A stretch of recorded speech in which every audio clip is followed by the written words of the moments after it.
Keuangan Sri Mulyani Indrawati memberikan penjelasan terkait kebijakan BBM subsidi, yakni Pertalite dan Solar.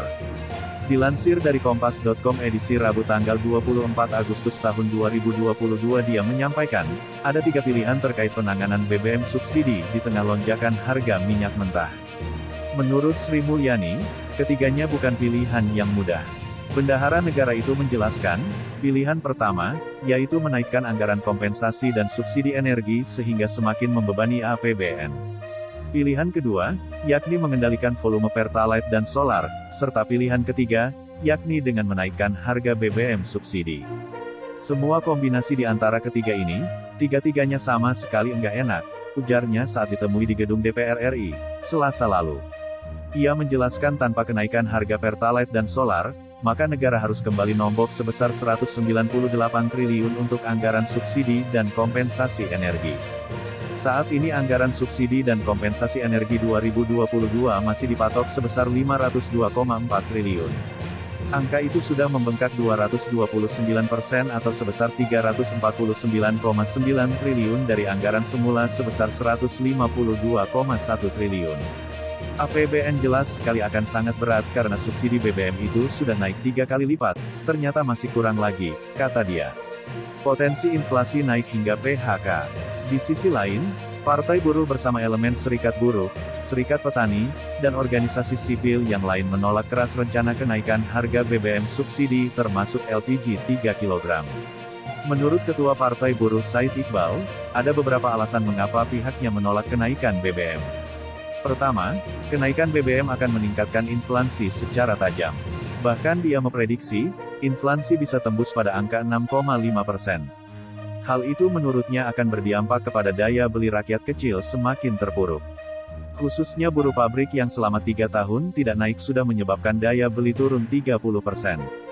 Kalau BBM naik, bisa-bisa daya beli mereka turun hingga 50%, ujarnya melalui konferensi pers virtual, Selasa lalu.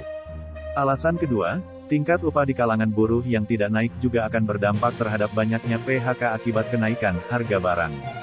Imbasnya, perusahaan juga akan melakukan efisiensi akibat biaya energi yang meningkat. Ketiga, tidak tepat membandingkan harga BBM di suatu negara dengan tidak melihat pendapatan per kapita. Desas-desusnya, kata Said Iqbal, harga Pertalite akan naik kisaran 10.000 per liter. Memang, lanjut dia, jika dibandingkan dengan Amerika yang 20 ribuan per liter, Singapura 30 ribuan, harga Pertalite di Indonesia memang rendah. Kalau melihat income per kapita, Singapura sudah di atas 10 kali lipat dibandingkan dengan kita. Jadi perbandingannya tidak apple to apple. Tidak tepat membandingkan harga BBM, tetapi tidak melihat kemampuan daya beli masyarakat, kata dia. Alasan keempat, lanjut Said Iqbal, kalau arahnya adalah untuk menuju energi terbarukan, itu hanya akal-akalan. Dia mengungkapkan saat ini, BUMN dan perusahaan-perusahaan besar masih menggunakan energi fosil, batu bara, diesel, hingga solar. Kelima, saat ini BBM premium sudah hilang di pasaran, kecuali daerah tertentu. Sehingga jangan berdalih, ketika Pertalite naik masyarakat bisa menggunakan premium.